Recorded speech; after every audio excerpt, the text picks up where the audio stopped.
Hey everyone, Joe Waxman here. And in this video, I want to look at the chart of Celine Dion.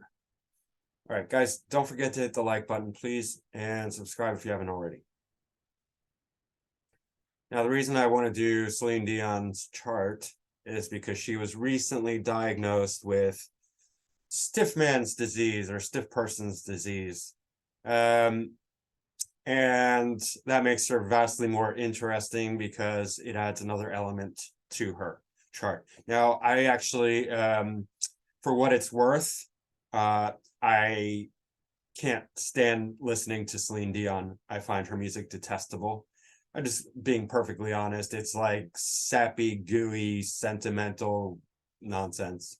If you ask me, like I really don't give a shit about like how great her voice is. It's just like the content of her songs is just garbage. In my opinion, I'm sorry if you disagree with me. And I mean, like, great, awesome, like, cool. I don't mean to offend anyone. It's just, I'm very opinionated, and I guess this is the privilege of me doing, my privilege that I get is that I get to state my opinions, and they're just opinions. You can have different opinion. That's okay. All right. So she's a Canadian singer noted for her powerful and technically skilled vocals. By the way, that's not the only reason I dislike Celine Dion. I'll get to the other reason. She's the best-selling Canadian recording artist and best-selling French language artist of all time. Her music has incorporated genres as pop rock, R&B, gospel, and classical music. Right. She's born into a large family in Charlemagne, Quebec. She emerged as a teen star in her home country with a series of French language albums in the early 80s, or during the 80s, sorry. And then she gained international recognition, winning both the 1982 Yamaha Pop Song Festival and Eurosong Festival. All right, let me just kind of speed through this. She learned to speak English, signed to Epic Records, released lots of albums, and did tons of music, and became super famous. And she's sung in Spanish, Italian, German, Latin, Japanese, and Chinese. Amazing. That is impressive. And we all know, like, Titanic, blah, blah, blah. And like super duper famous, all that. And best-selling French language of all time. I mean, I don't get it. Like I said, I really don't get it. It's like sugary syrup. That's all it is. It's just like drinking not even maple syrup. It's just like drinking like thick commercial sugar syrup. That's how it feels to me. Disgusting. But people like that crap. Highest grossing concert residency of all time in Las Vegas. Taking highest grossing concert tour of all time. Blah, blah, blah. Just like, as excessive as her music is, that's how many awards she's won. That's how popular she is. Queen of adult contemporary. That almost sounds pornographic. Queen of adult pornography. No, I'm just kidding. International Federation of the Pornographic Industry. Oh, just kidding. Pornographic industry. I'm teasing. She's recognized as best-selling international artist in South Africa. Concert album sales and concert revenue exceeding 747 million. Just like excessive upon excessive. Okay. 14 children. She's the youngest of 14 children. That's amazing. I think that's more impressive than anything else, if I'm being honest.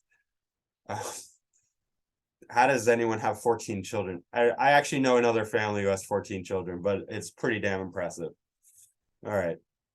Her family was musical, and she grew up singing in her parents' bar, which would be cool. Like if your parents had a piano bar, I think that'd be awesome. Like I wish my parents had a piano bar. but they didn't. You know, I don't really wish that, but it would be cool anyway.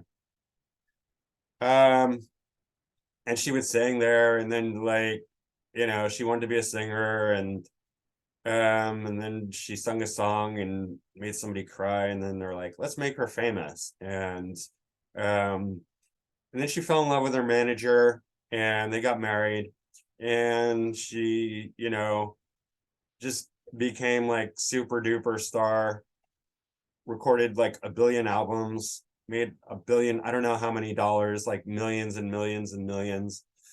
Um, I mean, you know the story basically.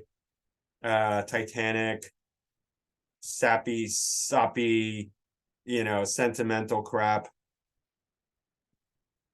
Just gross, gross music. Sorry if you don't like what I'm saying, but I can't be neutral with somebody like this. I mean, it's just in any case,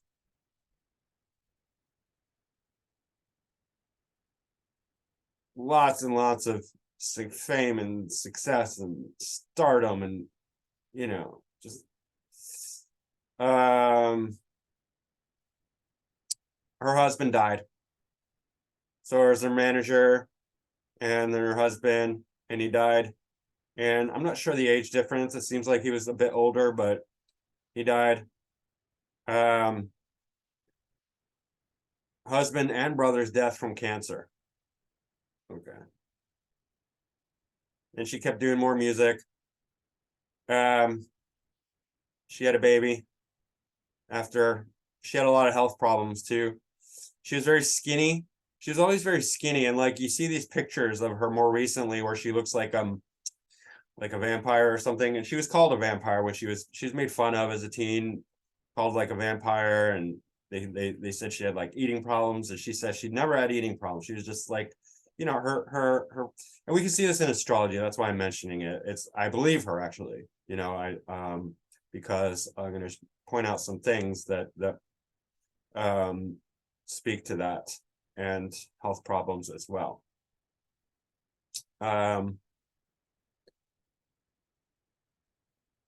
Legacy.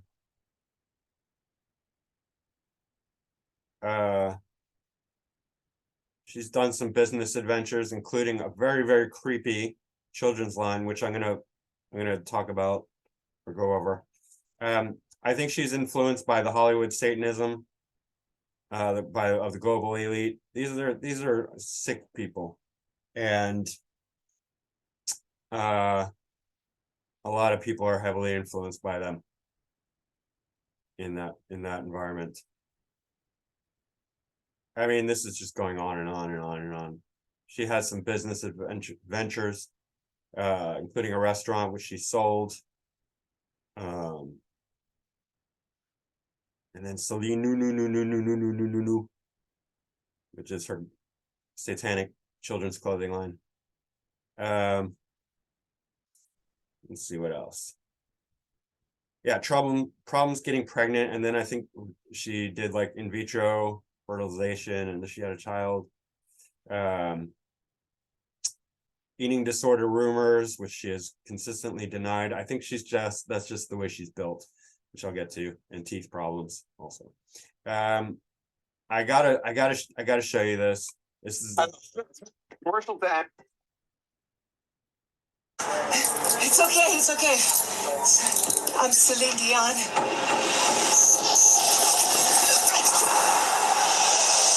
Our children, they are not really our children. Not really our children? Give me a break. What socialist crap is that? They are, I mean, speak for yourself, lady. As we are all just links in a never-ending chain that is life. For us, they are everything. But in reality, we are only a fraction of their universe. We miss the past. They dream of tomorrow. We may thrust them forward into the future, but the course will always be theirs to choose.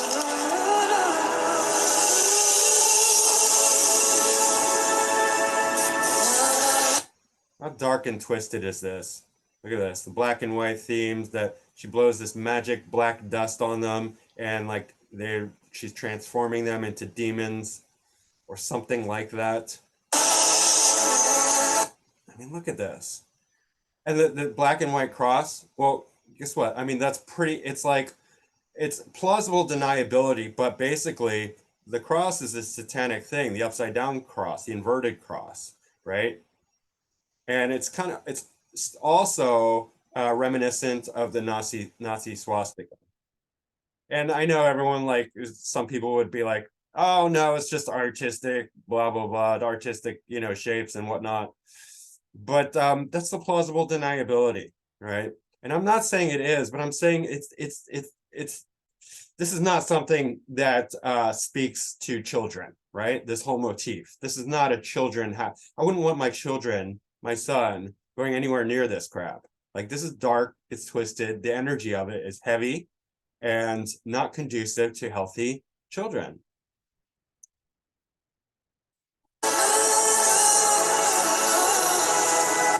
The stars, that's big, huge satanic, the five-pointed star, inverted, that's satanic symbolism. That's one of the main ones. The skull, that's not something you want to put on children. And the black and white, that's too heavy, too stark.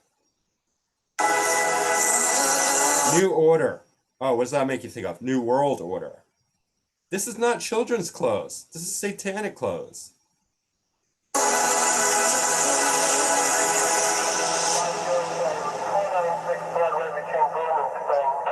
I can't believe they called security. I mean, oh, come on, I'm Celine Dion.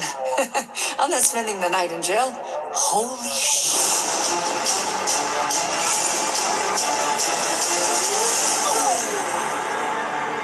And then she gets arrested. Why is she getting arrested? What's she doing to these children? Like, what's the symbolism here, right? What is she trying to message to the people? She's blowing these black dust on children. They're obviously not her children. They're in the maternity ward or whatever it's called, where they keep the children after they're born. And they're all dressed in her dark satanic clothing. And then she gets arrested. Do you want your children anywhere near this? I don't, because this is not, and just to give you an idea of some of the clothing, the children's clothes, this, are you kidding me? The cross, the skull, New Order, heck no. This, or this one, that's Illuminati symbolism. The triangle, that's explicitly Illuminati symbolism. The star, again, New World Order, Satanist stuff, right? And a lot of people have made this connection, right? The triangle with the eye and this. So this is all heavily, I mean, it couldn't be anything but, I don't know if this is part of her, but they put this, I don't know if that's part. You know, some people, I know there's a lot of delusion in the, you know, conspiracy theory, right-wing kind of crowd, but it's a lot of it is, I mean, a lot of it is proven to be true, right? This, no way would I want my kids wearing this. Okay, any case, I had to throw that out there. We'll tie it into some astrology. All right. Now, clearly, it has a huge public career influence with this stellium, Aries stellium, Sun in Aries, exalted Sun, right? Exalted Sun conjunct the MC. I mean, that is with the also being the ascendant Lord. That right there is like huge. Okay, that shows that even if she wasn't a singer in one way or another, she would excel in the public spotlight in her career. At least, you know, huge ambitions, because ego and pride are right conjunct the MC, and she wants to be a star. That's clear, right? And Sun's exalted, and it's the ascendant Lord, and it's conjunct the MC. Okay.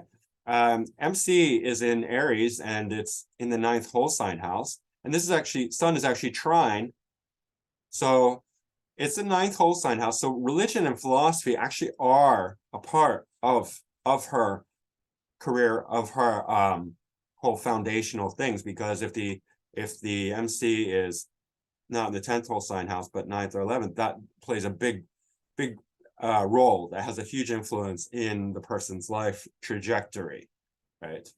So religion and philosophy. She grew up Catholic, but and I don't think she talks about it because there's obviously some dark influence, dark heavy. Like you don't just put skulls on children's clothing without having that influence in part of your psyche and part of your makeup.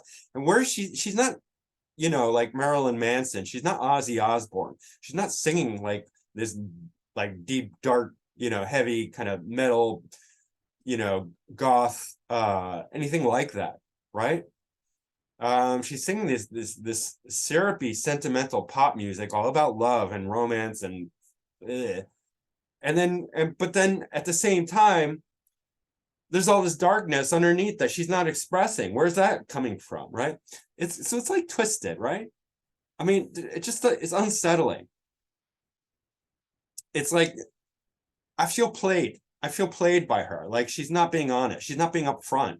She's putting out this one image on the one hand that's just like all this pop, you know, crap pop, like buttery, syrupy, you know, sugary excess. And then on the other hand, she's like, your children are not your children, and I'm getting arrested for, you know, spraying black magic dust on them and dressing them in satanic symbolism and skulls. It's very weird. Okay.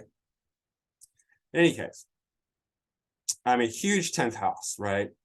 With definitely religion and philosophical views are going to be a part of things.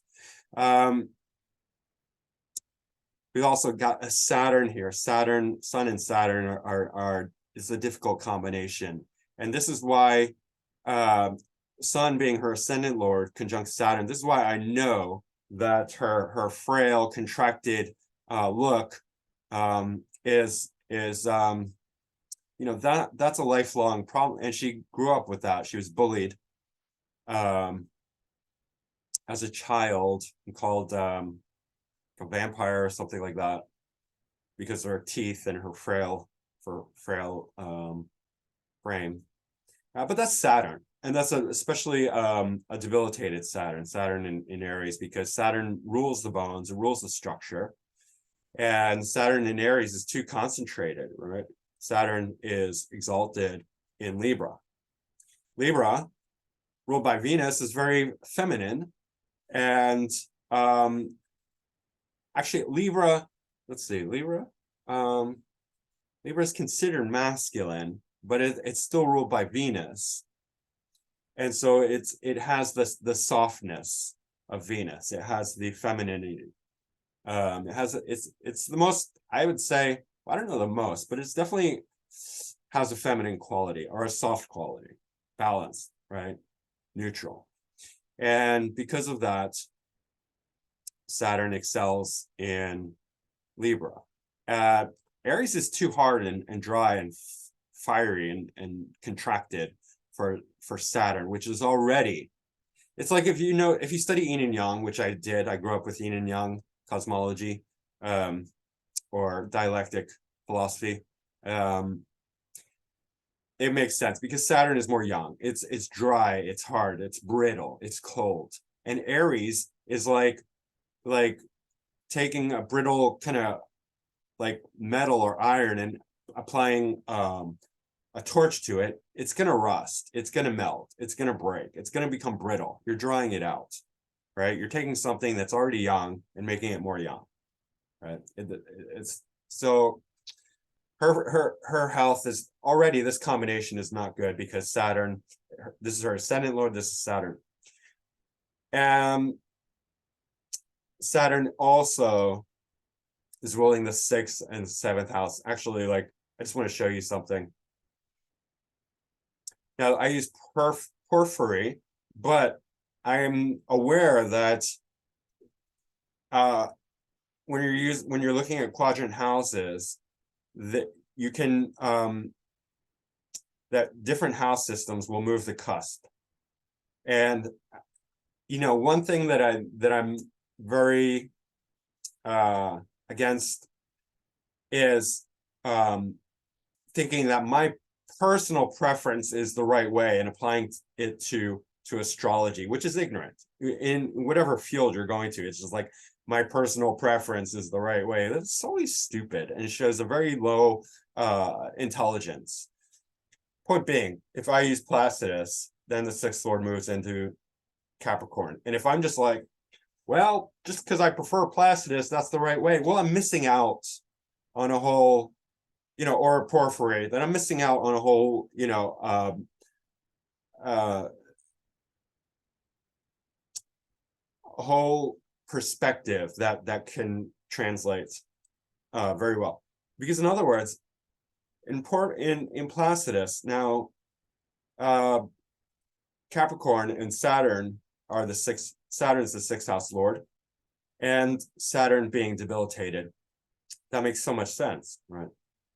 I'm gonna go back.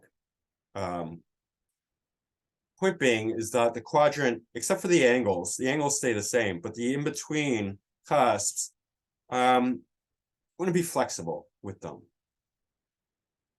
right? And if the house is intercepted, don't read too, or a sign is intercepted, don't be too rigid with that. You have to take that as a partial ruler, if not the whole ruler, depending on which, where the cusp is, and possibly in other quadrant house systems, the cusp might move into that sign, right? So in any case, Saturn clearly is indicating that her health is an issue for her, and it is. Stiff man's disease, I mean, that's Saturn in Aries. That's ruling, conjunct the sun, which is our ascendant lord, also represents the body and the health and vitality. Sun represents the vitality in general, but as the ascendant lord, it also represents the body, the physical body. And the sixth lord represents the health, right? So clearly health problems, clearly issues with the body, and contraction, over contraction.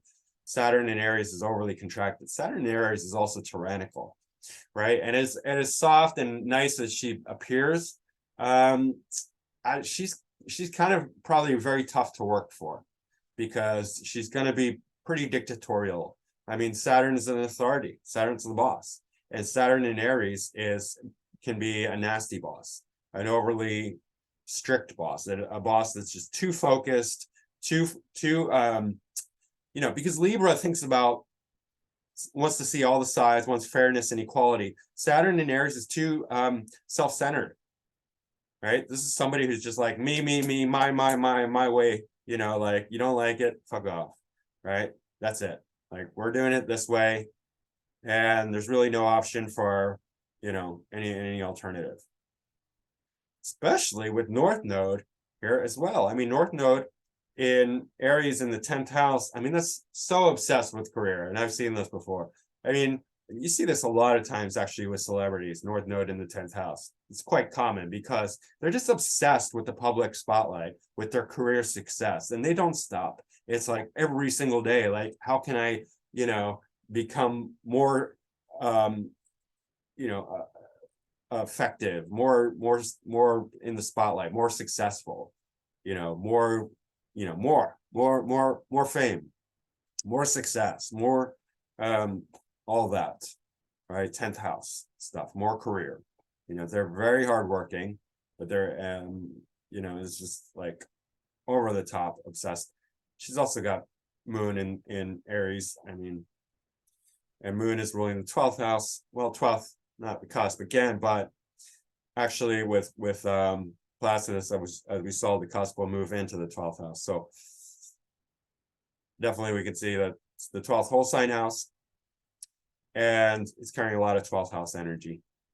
And then 12th in the 10th is excellent for creativity, right? Creative success, making a career out of creativity, right?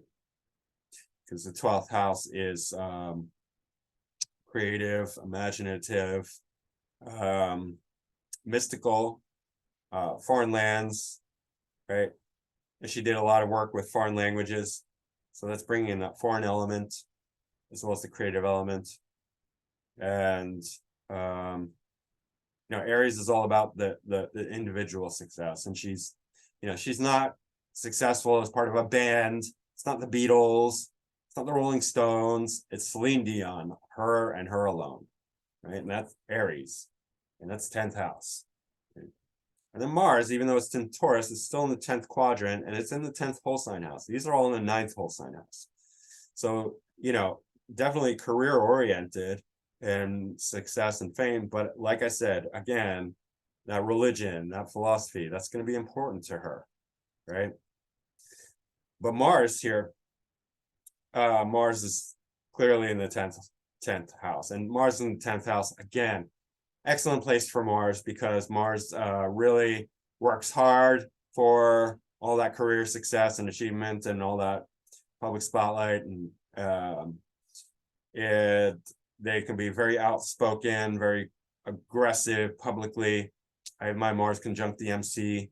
I am, it's almost like an impulse for me to be like, towards the public to like push my sort of Martian energy. Mars is my ascendant lord. It's also in Leo, but even in general, Mars and Taurus, Mars in any sign will do excellent in the 10th house. Obviously, Mars and Taurus is not great.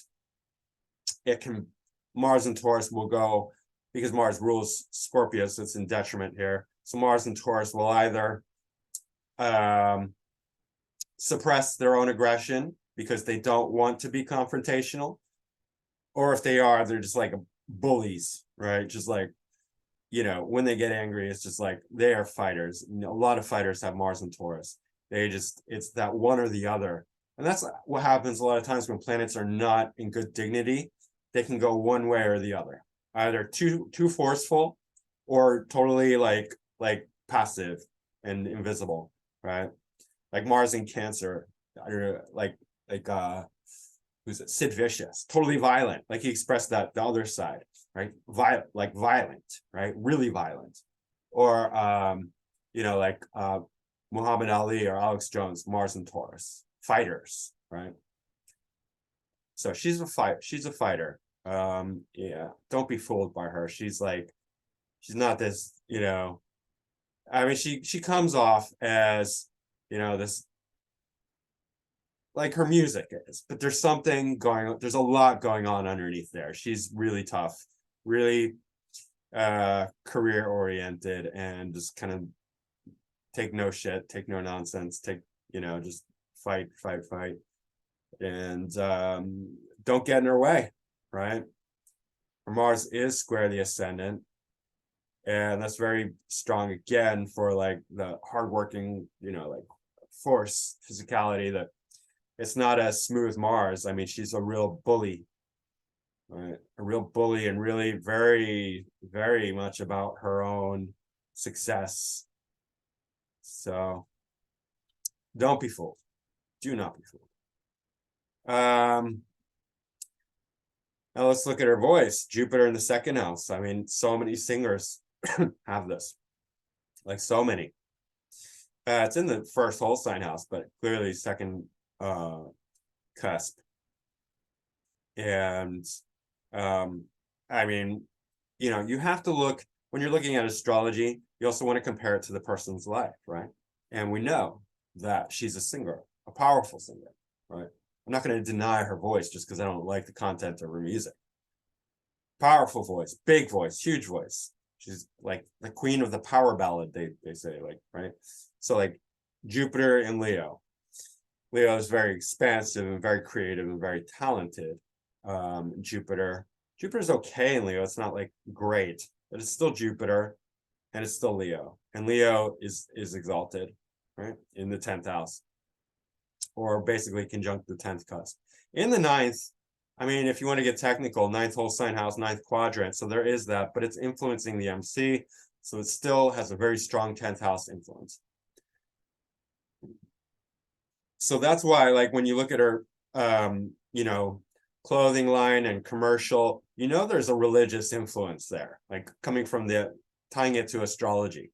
Like there is that hidden religious quality, something philosophical, religious, mystical, occultic. That's going to be important to her. I apologize, guys. I have to go pee. Be right back. Okay, I'm back. All right. So Jupiter. Jupiter is ruling. It's the 9th quadrant, 9th cusp, but the 8th whole sign house here. And 6th, but actually, remember, it changes depending on which quadrant house system, but it's the 5th whole sign house, right? So that for singing, 5th creativity, arts, creativity, performance, that's excellent. And it's also harmonious. It's trying the sun. It's both fire signs. But let's see, 8th, 9th. It's dispositing a exalted Venus.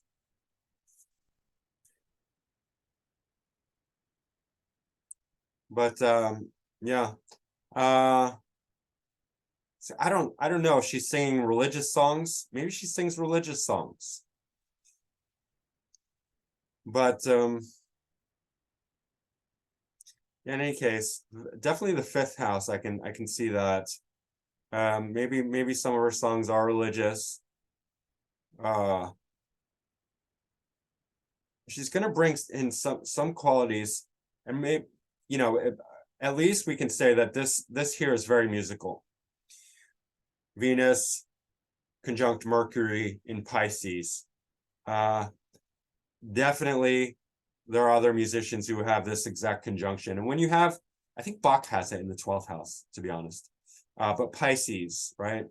Pisces, very creative, very imaginative. And, you know, even though Mercury is debilitated in Pisces, if it's conjunct, you know, if a planet has dignity and it's conjunct a planet, or even you know, not exactly conjunct but close by, then it benefits that planet. So here Venus is in charge. Venus is leading the way, and it's bonifying this Mercury, and yeah, it's very strong here, and it's disposited by this Jupiter in the 2nd house. So that's the connection there. Jupiter is square Neptune and Scorpio, right? And so Neptune and Scorpio is quite heavy. Neptune and Scorpio is the imagination going into like very deep, dark places, right? Okay, so now we can make sense of our clothing line also in the 5th quadrant, right?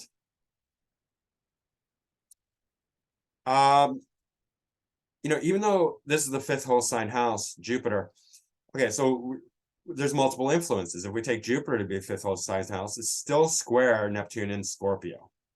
But if we take Neptune and Scorpio as, depending on where the quadrant is, you know, the cusp, I think even in Placidus, it would still be, you know, in Scorpio, the fifth cusp, right? So we're getting this Neptune and Scorpio influencing the 5th house, which is her creativity. The 5th house of creativity, I mean, the 5th house, lots of things, but also children, right? So now it's starting to make sense. And it's also influencing her philosophy, her religion, her faith, right? So there is a dark element. And I think she's caught up in sort of like this dark, heavy occultism that has infiltrated, you know, Hollywood and politics and corporate executives, the elite, you know, New World Order kind of Satanist stuff, right? Anyone who has the, you know, tendency towards that anyway is going to be sucked into it. I mean, there's also, Pluto and Uranus are also playing into that I mean, there's a really nice harmony here between Jupiter, Uranus, and Neptune at the 26th degree. Now, the square is very excessive. It's bringing out the excess of Neptune and Jupiter, so expansive. And so, like, with her music, with her songs, with her voice, it is very excessive, like I said. And just this like buttery, syrupy, sentimental, like bleh. Like, I guess little girls like it, but I think little girls and if you have a little girl mentality, sorry, I don't want to insult anyone, but that's what it feels like to me. Like, just like, like Disney crap, just like ridiculous, over the top, sentimental, like, I don't know, fantasy. And Jupiter square Neptune is fantasy, because Neptune, it rules the fantasy, and it's hiding the darkness. There is dark elements to her that it's not coming through in her music. Maybe I don't know her music well enough. Maybe it's there, but it doesn't seem like it's there. Right? It feels like it's just like covering up, like a ruse. She's like dark, but she doesn't want to admit it. She admits it when she's making children's clothing, which is sick. I mean, it's kind of twisted. But yeah, this Neptune square Uranus is like, oh my God, like her philosophy, her religion is just like in the clouds, but also quite dark. And it's bringing in Uranus and Pluto, right? Uranus is shocking and independent, and radical, and Pluto's deep, dark, and like heavy and destructive and death, and so that's all tying together, right? So we're getting like a kind of pretty dark, heavy, overly expansive philosophy about things, and it's like, um, she wants to turn your kids into demons. That's what the commercial was about. I mean, you can't separate that. Like, you can't just be like, well, she didn't mean that. Well, that's literally what it means. Like, she was going into other people. She said, your kids are not your kids. And she's going into a maternity ward, spraying black magic dust on them and bringing out the demons. How else are you going to interpret that? In any case, she grew up poor and in the third house, siblings, right? She had 13 siblings. Okay. I see in the third whole sign house. I mean, that's very clear. That's very evident. Another way we could look at that would be third cusp, Pluto and Uranus.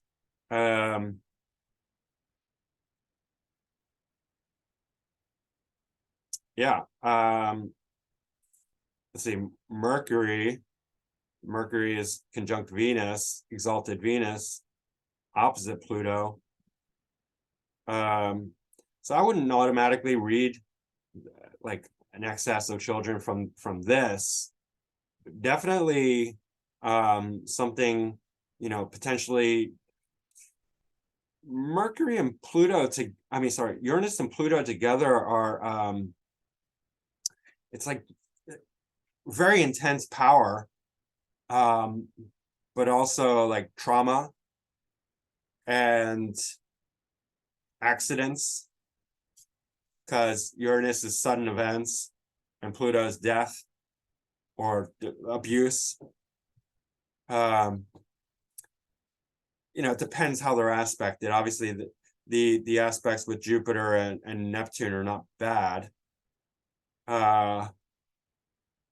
But it is opposite Mercury and Venus.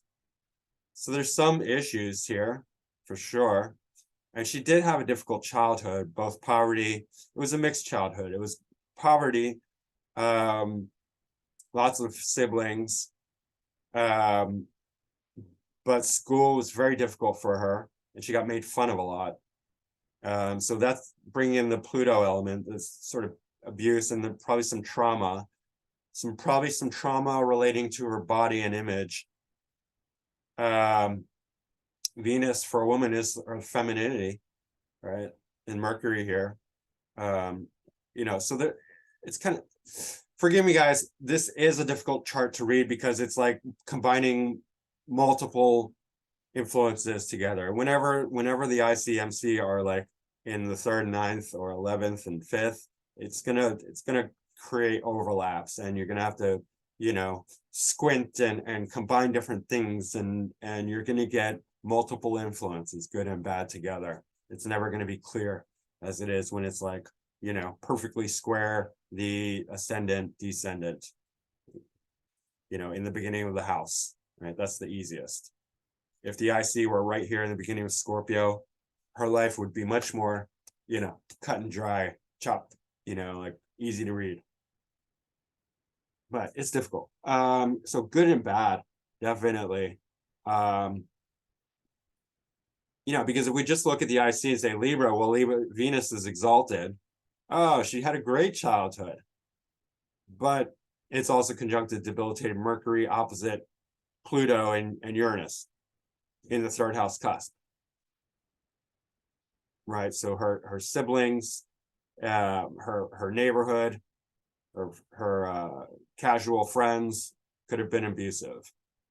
One of her brothers died. So that's Pluto in the 3rd cusp. Right. So you have to look at both. You have to. It's not going to be one or the other. And then if you look at Venus here, if you take it the 8th whole sign house, Venus exalted, she should have had an inheritance, but she didn't. She didn't inherit money. She might have inherited musical talent. So there's that. But also, like, religion was important for her. And that was Roman Catholic religion. She grew up Roman Catholic, which also is very puritanical. And obviously Venus is leading the way here, but Mercury is still here. Mercury is debilitated in Pisces. So intellect is certainly not going to be her forte. She's not going to be, a scientist. She's not going to be an academic.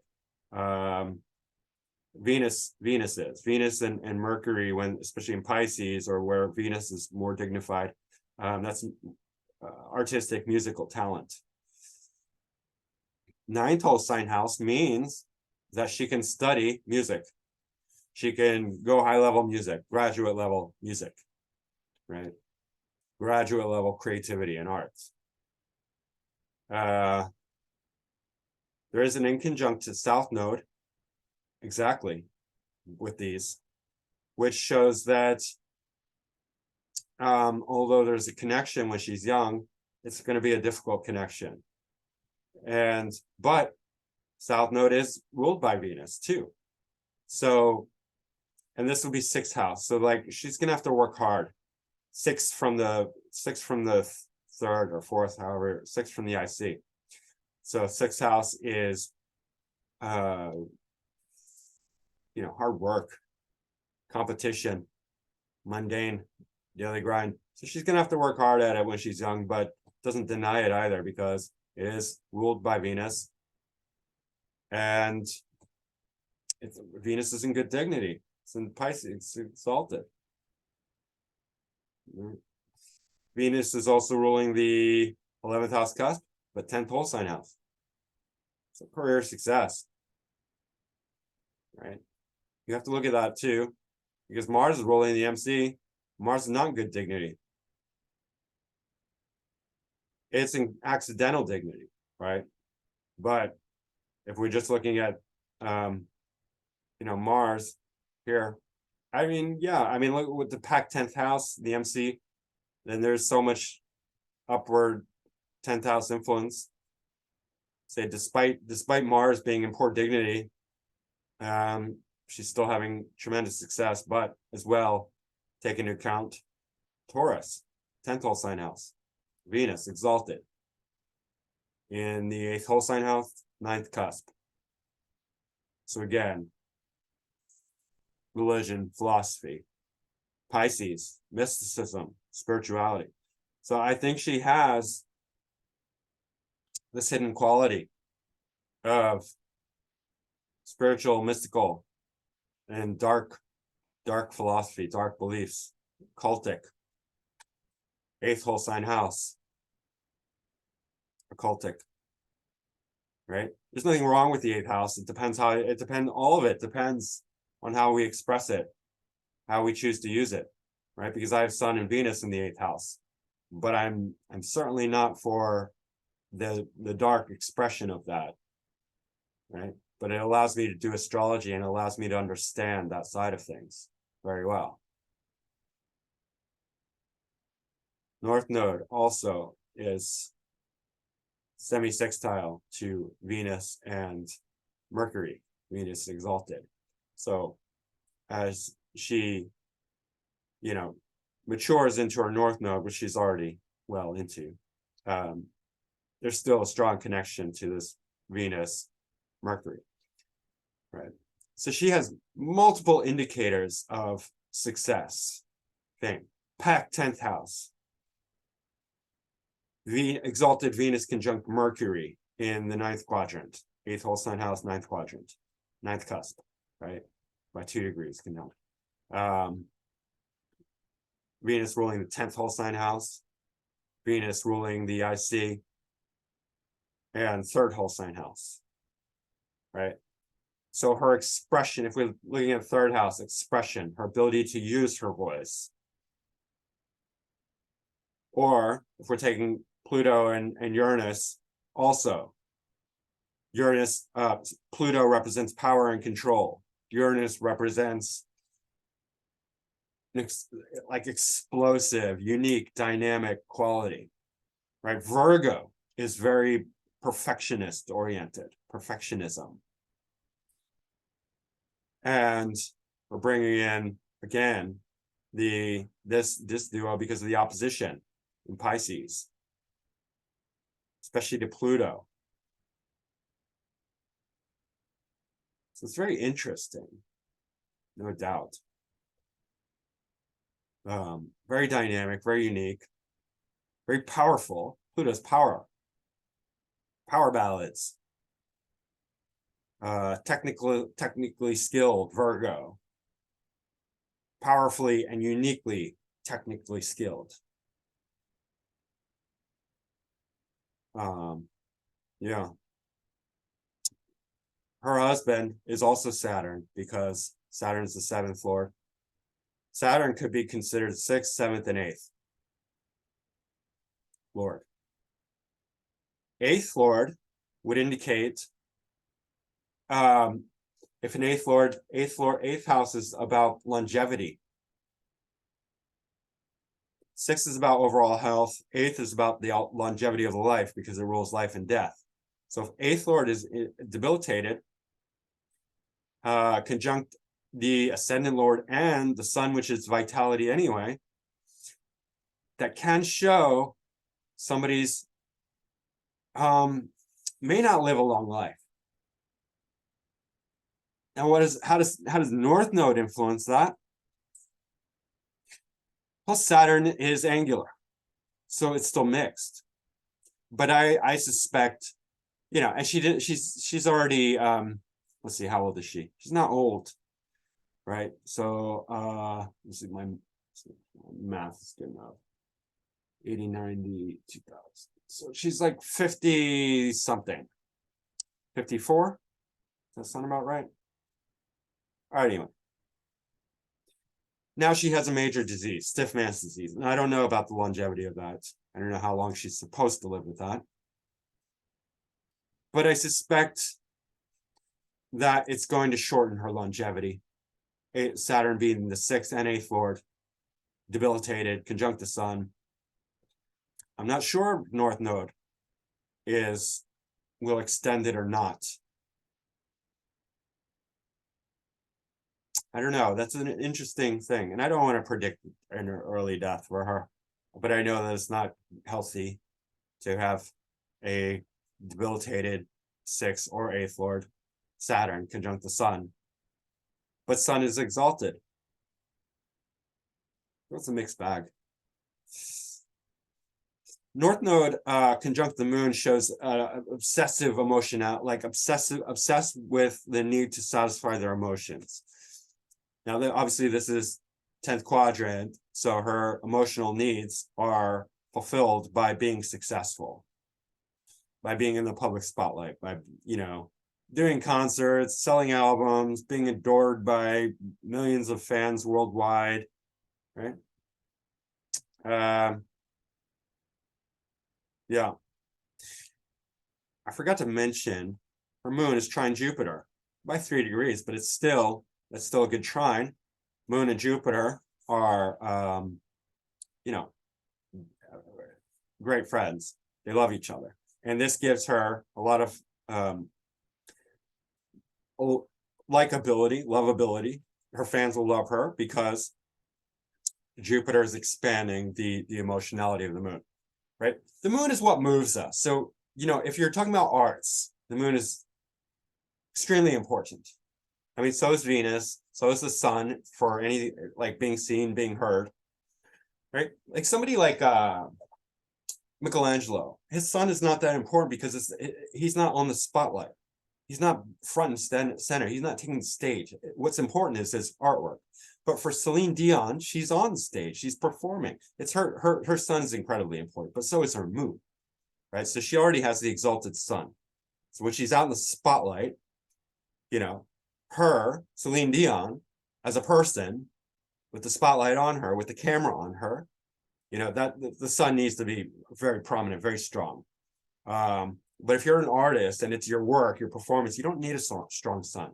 You need strong other things. But moon is important because moon represents the emotionality, the movability. Like, in the beginning, like she recorded a song and somebody was moved to tears. That's the moon. That's not the sun. That's the moon. And if Jupiter is in good aspect to the moon, conjunct or trine, or even sextile, that's going to expand that. That's going to make the person much more emotionally effective, right? So then people are like, oh, her music moves me, touches my soul, or whatever they do. It doesn't touch my soul. Kind of makes me want to vomit. But for people that it does, that helps a lot. And you see this a lot with artists, like very powerful artists, like Moon, Jupiter, and good aspect to each other. They're emotionally effective. The Jupiter is expanding and bonifying the moon.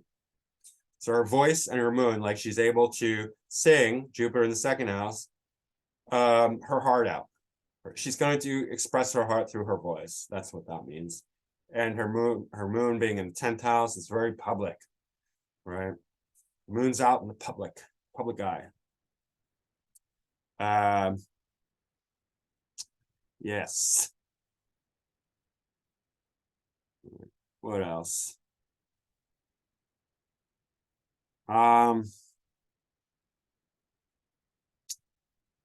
Now her kiddos.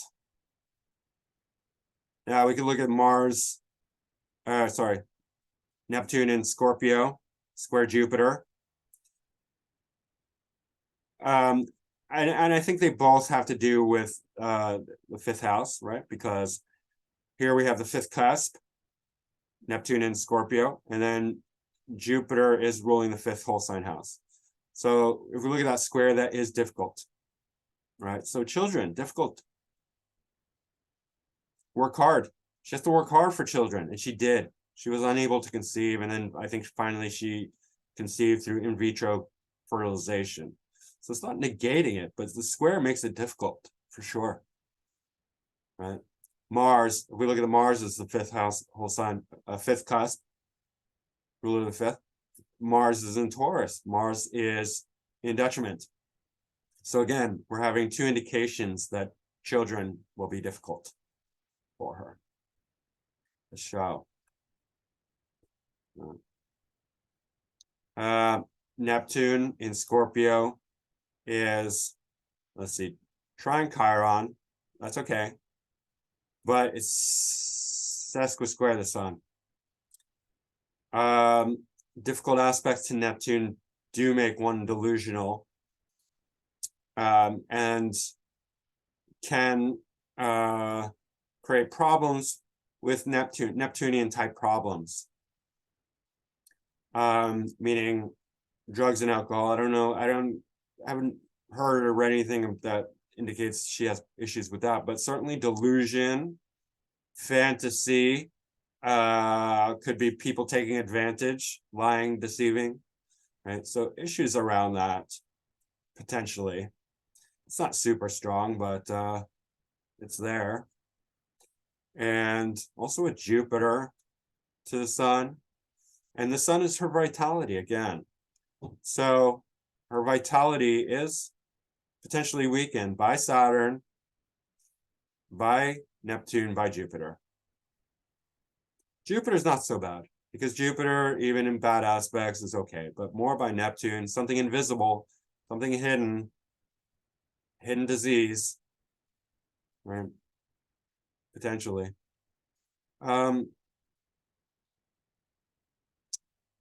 Venus opposite Pluto is going to make her relationships difficult. Venus still indicating relationships even for women.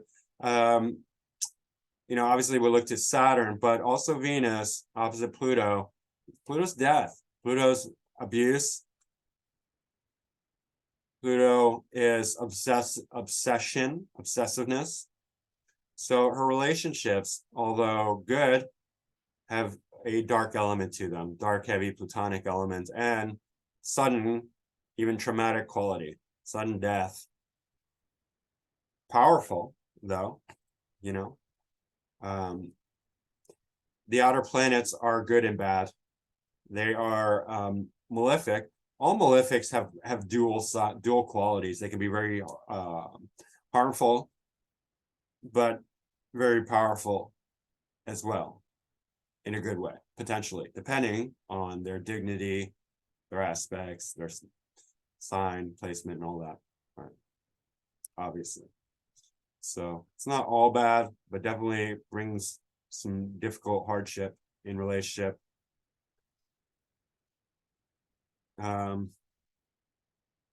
What else? Uranus is opposite Chiron. So that's something painful, difficult about third house issues and second house issues. Actually, at one point, she did damage her voice.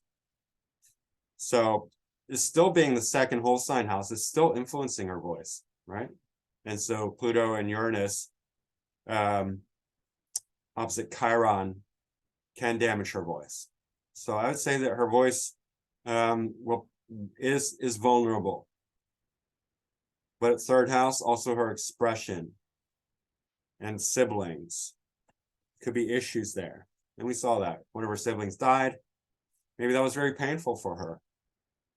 Chiron opposite Uranus is a painful opposition. Sudden rejection, sudden pain. Suddenly something happens and it's you feel the person is wounded, rejected, chironic. In any case, Pluto definitely is difficult there too. All right. 11 Mercury is ruling the 11th house in the third house, and Mercury is not so good, but it's benefited by Venus. So there's gonna be issues with, it's the 12th cusp, but remember when we look at Placidus, the 12th cusp moves into Cancer. So I think more 11th house for Mercury.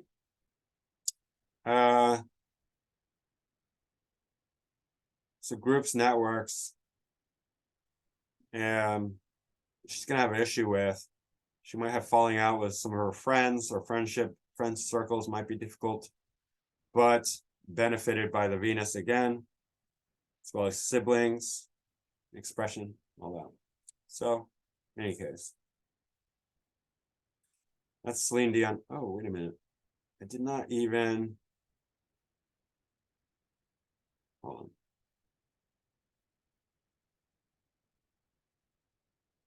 Let's take a peek at her draconic chart. See what's beneath the mask.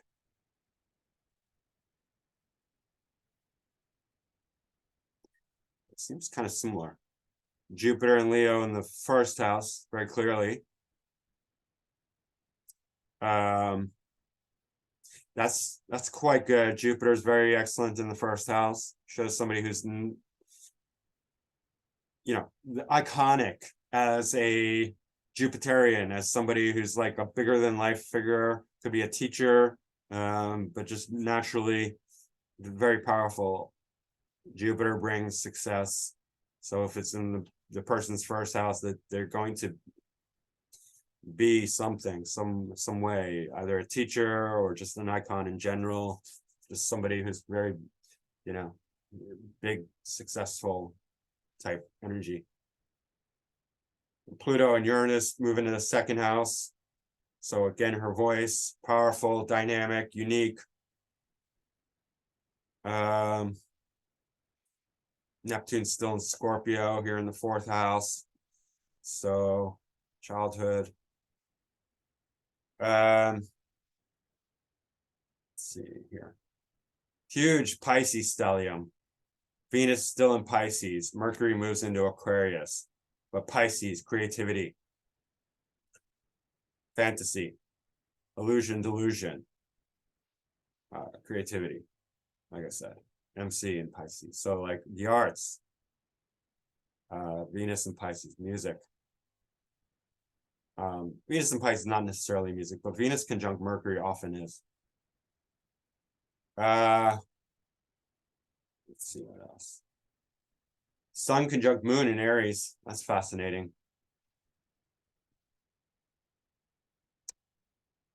I didn't realize. They were separated by sign, but Mars conjunct Moon in Aries.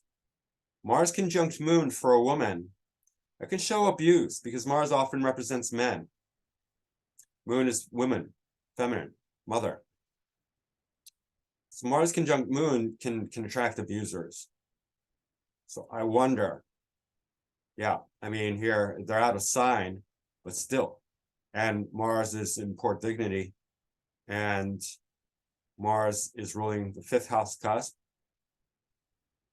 and the 10th. So there's probably issues of abuse, of when Mars in Aries conjunct the Moon, we saw that with Jeffrey Dahmer in the 7th house, but he would abuse, he's abusing gay men. But I don't know, either she's abusing other women or vulnerable people, or she's getting abused. Mars conjunct Moon is not great. It's too strong, especially in Aries, something like this. But this is not the draconic chart. This is not the natal chart. It's draconic, but still does represent something. And it's still here in the natal. So there's something going on here. She's not like this super nice person like everyone thinks. She is, but she has another side. Very aggressive, very, very self-oriented, selfish, I would say, in a certain way. It's like super wanting to achieve, stardom, fame, success, and she'll, bully over anyone who gets in her way. Yeah, that's what I'm getting from her chart. All right. But I in no way mean to diminish her talent. I'm not trying to have my bias, my opinion sway my assessment of her. I'm trying to be as honest as I can. Mars and Moon together is not great for anyone. All right. That's it for Celine Dion. Whoa, lost focus there. All right, I hope you liked that, guys. And please hit the like button. Subscribe if you haven't already. Leave a comment down below. And book a reading with me. My website is macroastrology.com. And my email is macrogoldmachine@yahoo.com. And I will see you again soon. All right, thanks, bye.